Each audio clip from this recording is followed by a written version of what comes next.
tal amigos? Bienvenidos a un capítulo más de Testigos de Jesús, donde nuestro único objetivo es que ustedes escuchen las maravillas que el Señor Jesús ha hecho en mi vida y en la vida de nuestros invitados, porque nosotros somos gente común y corriente, al igual que usted. La única diferencia es que le hemos permitido a Dios, que es un caballero, que Él reine en nuestras vidas, y Él ha sido quien ha hecho los cambios como que somos un calcetín. Nos ha dado vuelta y ahora nosotros somos los que presentamos este programa.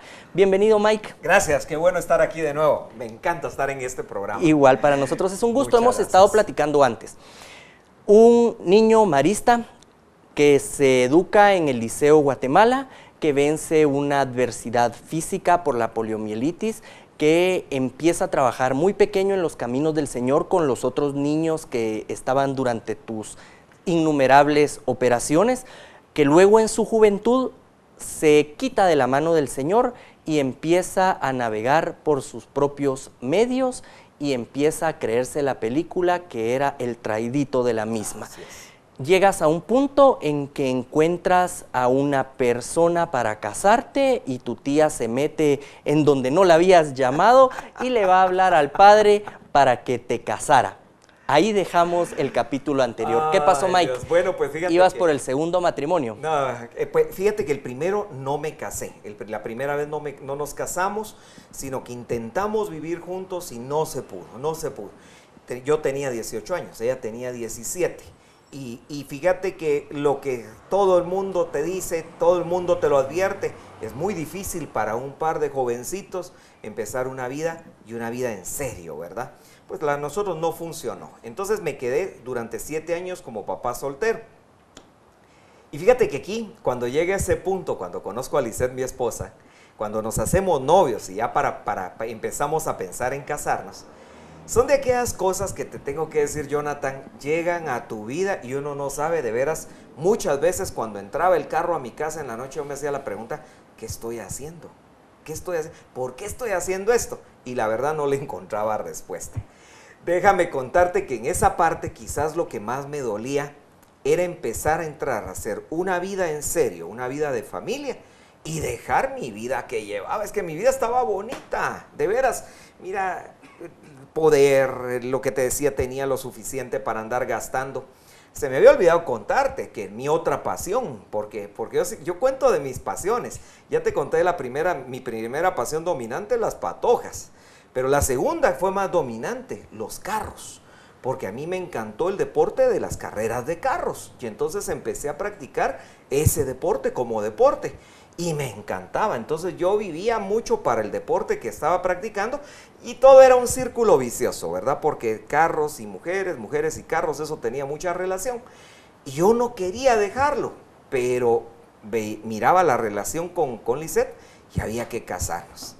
Bueno, pues llegamos a la famosa entrevista con el padre que nos iba a casar.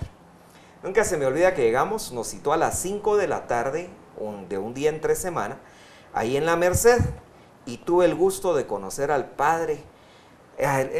Ya vas a ver lo que él significa en mi vida, ¿verdad? Conocí al padre Jorge René de Jesús Toruño Lizarralde. Un viejecito lindo, desde que lo conocí, un viejecito que caía re bien. Y entonces desde que entramos nos atendió con tanto cariño, nos felicitó por la decisión que estábamos tomando. Fíjate que se tomó la molestia hasta de salirnos a enseñar ya con toda la iglesia cerrada, prendió las luces para enseñarnos dónde nos teníamos que parar, cómo tenía que entrar ella del brazo de su papá, dónde iba a estar yo para recibirla. Tuvo atenciones que yo no sé si el padre lo hacía con todo el mundo que se iba a casar, pero conmigo lo hizo y fue algo increíble, algo muy bonito. Y fíjate que qué cosa tan curiosa. Nos casamos. Fue el matrimonio tal y como se había planeado. Recuerdo esa tarde del 29 de julio de 1989, cuando llegué temprano a la Merced. Cuando entré a la sacristía, yo me iba a sentar a esperar al padre. ¿Y cuál fue mi susto? Que él ya estaba hasta revestido, esperándome a mí. Y tuvimos una plática muy interesante. Y ahí me preguntó él qué papel jugaba Jesús en mi vida. Y yo creo que por ahí empieza la cosa, fíjate, aquello de que dice uno, ahí eran los llamados. En ese momento, ¿te recordaste que había habido un Jesús en tu niñez, un Jesús que te había acompañado en el colegio? Al que cargué, al que le hice mis oraciones, y fíjate el paso que estaba dando para mi vida, un paso que se da una vez para siempre. Y entonces, y él me lo recordó de nuevo. Entonces fue algo impresionante. Bueno, lo cierto es que nos casamos y empezamos nuestra vida. Y fíjate que a los poquitos meses, pero a los poquitos meses de casados, una ficha que yo había llenado 2 años antes para ir a un cursillo de cristiandad, nunca salió en esos 2 años antes y me sale recién casado, pero recién casado. De esas cosas simpáticas. Mi madrina era mi mamá. Cabe decir que mi papá, mi mamá y mi hermana, los 3 eran cursillistas. Y entonces el único que no entraba en esas cosas era yo, aunque yo acompañé mucho a mi papá a las actividades de cursillos, entonces yo sabía de cursillos de cristiandad. Pero yo no me imaginé que a mí me iba a tocar, y mira el momento, porque cuando yo veo esto veo la mano de Dios, ¿verdad? No salió 2 años antes, porque si hubiera salido 2 años antes, yo tenía muchas cosas importantes en mi vida, muchas pasiones dominantes en mi vida que eran más importantes que Jesús. No habría ido, lo más seguro es que no habría ido. Pero recién casado, y me avisa mi mamá, fíjese que lo están invitando para ir a un cursillo. Pues voy, le dije, ¿verdad? Algo simpatiquísimo, siendo mi mamá mi madrina, el día que yo entraba al cursillo, el 13 de septiembre de 1990, ella se iba para los Estados Unidos, a vivir a Estados Unidos. Entonces no podía estar en el acompañamiento que da el padrino. Entonces mi tía, la misma tía de antes, le toca ser mi madrina postiza. Iba de chute otra vez. Y me lleva, iba feliz yo para la casa del peregrino donde se realizan los cursillos y llevaba mi revista de carros aquí guardada entre la playera para que nadie me la viera. Y cuando ya nos íbamos a despedir, me abraza y me dice, ¿qué tenés ahí, papaito? Traje mi revista por si me aburro, tía. Aquí no te va a dar tiempo, mijito. Y me la quitó. Y lo peor es que ya no me la devolvió. Entonces, fíjate que simpatiquísimo, ¿verdad? Voy al cursillo de cristiandad. Yo te tengo que contar en esta parte de mi vida que yo quiero muchísimo el movimiento de cursillos de cristiandad, porque reconozco que fue el instrumento que el Señor utilizó para que yo tuviera ese primer encuentro personal con Cristo.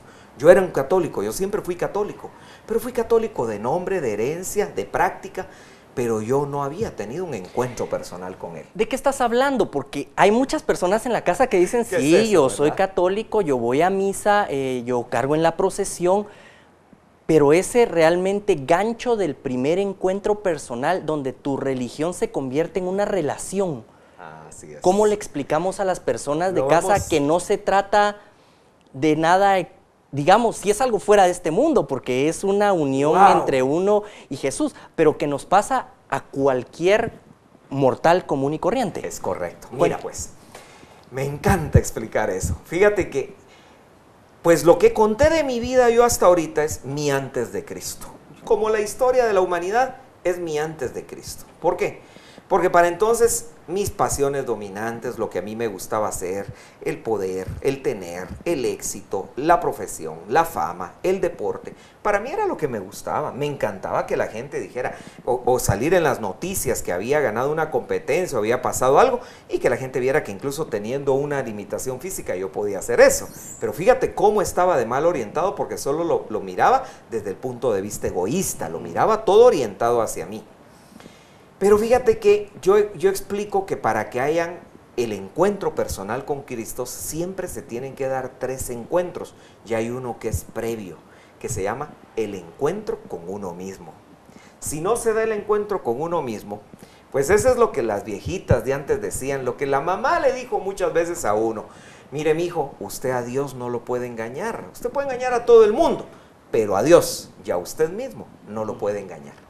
Y resulta que cuando yo entro al cursillo de cristiandad, bueno, la primera, la tarde de entrada, voy a tratar de ser en esto muy juicioso porque son cosas que no se pueden contar de un cursillo de cristiandad para no venderle la película, el final de la película a quienes nos están viendo en esta oportunidad. Pero fíjate que esa primera noche de entrada era un encuentro conmigo mismo. Ay, Jonathan. ¿No te gustó lo que viste? Una de las peores noches de mi vida. No pude dormir, no pude dormir. Me acuerdo que miraba a los que estaban en mi cuarto roncando. Me daban una envidia, porque yo no podía dormir. Y cada vez que intentaba desviar mi pensamiento hacia otra cosa, volví a ver la película de mi vida y me daba cuenta cuánto no me gustaba la película que estaba viendo y era yo el que la protagonizaba. Entonces, para mí fue muy fuerte esa noche, tan fuerte, que después llegué a entender como coordinador, como rector de cursillos, llegué a entender por qué esa noche es cuando la gente se quiere ir del cursillo, ¿verdad? Porque si a mí me hubieran abierto la puerta, me hubiera ido. Y entonces me di cuenta que la vida que yo estaba llevando no era una vida de la que yo me podía sentir ni satisfecho ni contento. ¿Por qué razón? Si tenías éxito empresarial, éxito en el deporte, tenías ya la esposa que habías querido, ¿qué le hacía falta a esa vida? Había un vacío muy profundo en mí, y ese vacío era Dios. Porque me daba cuenta de lo que tú dijiste en el anterior programa, que el problema es cuando uno acumula cosas que al final de cuentas pasan y se terminan. Todo pasa, menos el Señor, ¿verdad? Y en mi vida todo se miraba que iba a pasar y que iba a pasar pronto, porque era el camino que yo llevaba. Yo recuerdo que algunos amigos a mí me decían que mi vida se parecía a la de Speedy González, la del ratoncito, que ese es mi primo por apellido, ¿verdad? Pero de verdad, porque quise alcanzar de joven mucho y creo que se me fue la mano. Tal vez perdí la visión o por lo menos el horizonte hacia donde yo tenía que dirigir mi brújula. Y fíjate que eso fue lo que me di cuenta. Había un vacío terrible, un vacío existencial en mí. Yo no era un hombre feliz. Sencillamente podía, y mientras más tenía, más quería, porque a mí nada me satisfacía. Entonces, te voy a contar, porque luego pues yo en cursillos di parte de mi vida y la di con pasión, con alma, corazón y vida. Por eso es que quiero tanto al movimiento de cursillos de cristiandad. Y fíjate que llegué a entender perfectamente lo que pasó en mí, ¿verdad? Si hay algo que es terrible en un cursillo de cristiandad para quien lo dirige, que se llama coordinador o rector, es que uno de los que lo está viviendo no se confiese. Ni te imaginas en el cursillo 147 de la arquidiócesis quién fue el que no se confesó. Porque increíblemente, Jonathan, llegué al final del cursillo y yo llegué resistiéndome. De jueves a domingo resistiéndome, porque yo no quería soltar la vida que yo llevaba. Pero fíjate cómo es Dios. Llegó la clausura del cursillo, el último momento, es el último acto del cursillo de cristiandad. Y como siempre he tenido el liderazgo, no me extrañó, a mí me nombraron que yo diera la vivencia del grupo con el que trabajé en el cursillo. Y había que responder dos preguntas. ¿Qué encontraste en el cursillo de cristiandad y qué vas a hacer cuando salgas de aquí? Y como hablar de los demás no cuesta nada, ¿verdad? Pasé, fui el primero que pasé, el representante del grupo Santiago, y pasé a dar todo lo que habíamos encontrado en grupo y lo que queríamos hacer al salir. Pero se me olvidó algo que yo ya sabía, que después esas mismas dos preguntas las tenía que responder cada quien en forma personal. Y fui el último en pasar, porque mi encuentro personal fue ese momento. Ese momento cuando sentado ahí en la silla, yo me dije, Señor, yo no puedo seguir llevando esta vida. Tené misericordia de mí. Y yo en tu nombre voy a tomar la decisión. Al carajo con todo lo que he hecho hasta ahorita. Y a partir de hoy, yo te pido una vida nueva para mí. Entonces me paré y les dije con toda sinceridad que yo a Jesús lo estaba encontrando en ese momento. En ese momento. ¿Y que qué iba a hacer al salir de ahí? Bueno, entonces les dije, así como he sido un líder para las cosas del mundo y he luchado por el mundo, a partir de hoy, Jesús, yo seré un líder para ti. Hasta el día de hoy todavía no le he fallado. Mike, todavía. Tuviste humildad para doblar tus rodillas y decir, no puedo si no es contigo. El Señor sabía lo que había en tu corazón en ese momento y entendió que aunque no te hubieras confesado, en ese momento tú le estabas diciendo a Él que no te gustaba el Mike que tú mismo habías creado. Esa fue tu experiencia del primer encuentro con el Señor Jesús. existe una fórmula específica para cada persona. Si alguien en este momento en la casa está pensando, ay, entonces solo en los concilios de cristiandad se puede encontrar al Señor. Ah, sí, pero el Jonathan, porque fue el paro cardíaco el que hizo encontrar a Jesús. ¿Qué les decimos a esa persona? Porque esa es tu experiencia, ese es tu testimonio. Pero Dios puede hablarnos a través de lo que a Él se le ocurra. No hay una regla para ese. Yo he visto gente, esta es una vivencia que estoy autorizado por el sacerdote que la vivió para que yo la contara. Pero yo he visto gente tener un encuentro personal con Cristo en el bolillo de una procesión cargándolo. Y los he visto al terminar doblarse llorando, pidiéndole perdón al Señor y empezar una nueva vida después de haber cargado una procesión. Yo he visto a gente que en un retiro de Cuaresma, gente que tal vez en una oración, gente que en una plática tienen su encuentro personal con Cristo. Yo siempre digo, es que el bueno de Jesús se vale de cualquier cosa para quererse encontrar con uno. Alguien se podría hacer la pregunta, pero es que yo estoy deseando tener ese encuentro. ¿Por qué el Señor no se me hace aparecido? ¿Por qué no se me hace encontradizo? Yo digo, de repente no es el Señor, es uno el que no está dando la oportunidad. Y fíjate que la oportunidad tiene que ser esa. Yo siempre digo que un encuentro personal con Cristo, que después se tiene que repetir de ser posible a diario. Yo soy de las personas que diariamente trato de tener mi encuentro personal con Cristo. Mis 3 encuentros, el de conmigo mismo, el encuentro con Cristo y el tercer encuentro que es con los demás a los que ahora sirvo. Y entonces fíjate que, mira, es algo tan factible, tan posible. Dios se hace presente donde uno menos se lo espera, pero lo que tiene que tener uno es la apertura de corazón. Darse uno cuenta, Jonathan, en palabras muy sencillas, que uno necesita de Dios.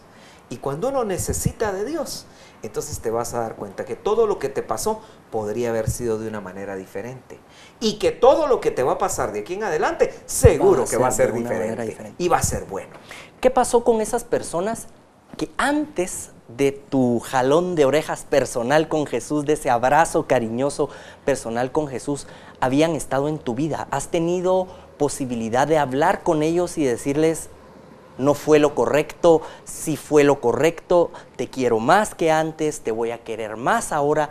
¿Cómo ha cambiado ese pasado? Porque no podemos decir, ah, no, es que yo el pasado lo dejé enterrado por mi Señor y ahí quedó, porque esas personas siguen estando en nuestras vidas. Yo no dudo que en esta entrevista también está el Espíritu Santo. Quizás esa es la parte que más me gusta explicar a mí de cómo empieza después de que uno tiene el primer encuentro personal con Cristo. Porque tal vez alguien diría, bueno, aquí se le arregló la vida al hermano, pues ya, ahora sí, ya estuvo. Es terrible el empezar a caminar. Yo siempre cuento que esto teológicamente se llama la consecuencia del pecado. Esto es la que la gente le dice a uno, mira hermano Mike, pero es que cuando yo me portaba mal todo me salía bien, pero empecé a decirle sí a Cristo, a seguir a Cristo y todo me sale de cabeza. Mire, me despidieron del trabajo, me quedé sin ahorro, se me enfermó un hijo, me robaron el carro, empiezan a pasar un montón de cosas. Yo lo digo en Chapín, en buen Chapín. Hay que pagar los elotes que uno se comió, pues, ¿verdad? Cuando uno se va a confesar, el Padre te da la penitencia, pero la consecuencia del pecado hay que repararla. Mike, pero ¿y no Dios es un Dios de amor, pues? Ah, pero es que es parte del amor, porque fíjate que si uno no tuviera que reparar lo que dañó, entonces uno no se daría cuenta de la magnitud que aquello tuvo. Y de la magnitud más grande que tiene Dios, que te acoge y te vuelve a perdonar. ¿Y acaso fue Dios el que se comió los elotes? ¿O fue Michael el que se los comió? ¿O fue Jonathan el que se los comió? Definitivamente. Así de sencillo. Entonces fíjate que ese primer momento para mí fue muy difícil. Tener que dejar todo aquello que yo lo había hecho para mí, mis propios dioses, mis propios ídolos, ¿verdad? Eso no fue fácil. Mis amigos, fíjate que ahora yo puedo contar con alegría que mis amigos de antes me reconocen por los caminos donde ando ahora. He podido hablar con muchos, las patojas con las que tuve la oportunidad de contarles de por qué mi vida había cambiado, ¿verdad? Y por qué yo ahora, porque aquí viene algo muy importante. Este año cumplimos 25 años de casados con Lisette, mi esposa. Pero yo públicamente puedo decir, no le volví a ser infiel nunca. Y no lo voy a hacer. ¿Por qué? Porque a ella la amo mucho, pero tengo que ser sincero que amo más a Dios. Muchas personas no entienden eso, que uno ama más al Señor que a su esposa, Sí, que a sus hijos, sí, claro. que a sus papás, que a su mamá, que al trabajo. Y es bien importante para uno darle amor a la esposa, amar primero a Dios, para darle amor a sus hermanos, para darle amor a las personas que uno sirve, amar primero a Dios. Estamos casi a punto de concluir esta tercera parte de tu testimonio, pero me gustaría saber, sales de ese retiro, llegas a tu casa y ¿qué pasa en tu seno familiar? Uy, le empiezo a explicar a Lisette que yo ya soy otra persona, que ya no soy el que se fue aquel jueves y regresó ese domingo, que yo vengo diferente. Por supuesto, yo digo que la pobrecita no me debe haber creído, ¿verdad? Y con justa razón. Pero tenía que empezar mi nueva vida. Ahora te voy a contar algo que tal vez puede ser lo último que cuente en este momento. Sí, realmente mi decisión de seguir a Cristo fue definitiva desde el primer momento. Tiene también que tener esa decisión una carga intelectual. Totalmente. Porque muchos piensan que es un aspecto de jolgorio espiritual y de alegría y de sentimental, sí, o de pegar de alaridos.